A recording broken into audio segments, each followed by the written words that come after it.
Rais Samia hafurahii anavyoona misongamano mikubwa sana hapa Dar es Salaam.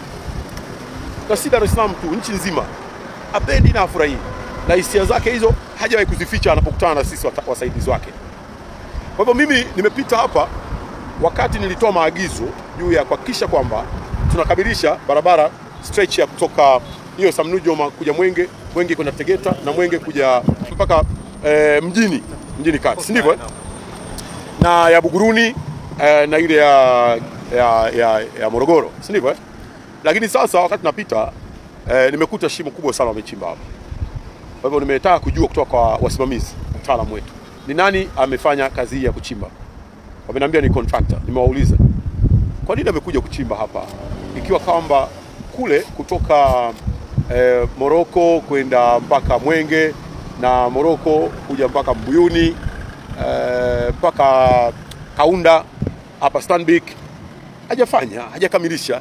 Nini kimemfanya awe na haraka ya kuja kutifua tena huku?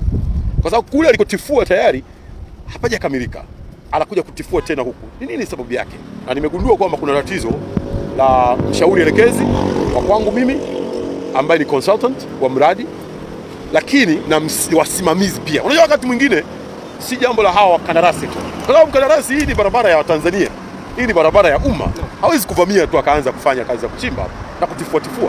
Nimemwagiza katibu mkuu kwanza aniletee habari za hawa wasimamizi wote, na huyu mshauri elekezi nitamchunguza kwa nini anatufanyia vitendo vya namna hii.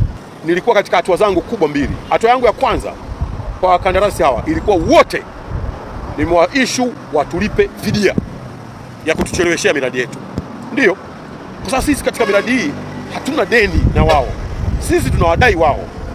Kwa hivyo la kwanza ilikuwa kwamba wanatulipa fidia. Kwa nini wametucheleweshea miradi yetu? Na jambo la pili, mimi kama mwajiri ilikuwa nina ruhusa ya kuwanyang'anya baadhi ya maeneo.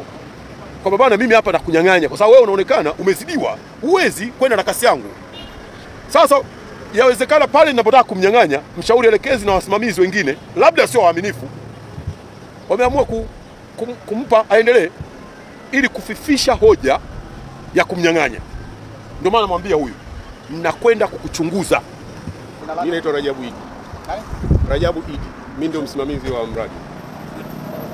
Na kwa hiyo nachukua fursa hii kuwaomba radhi wa Tanzania kutokana na usumbufu wanaopata jinsi tunavyojenga hii barabara. Matatizo tunayopata ni mengi, lakini tunajitahidi kwa kadri ya uwezo wetu kutumia uwezo wetu wa akili na juhudi zote kusimamia mkandarasi vizuri ili kazi ikamilike.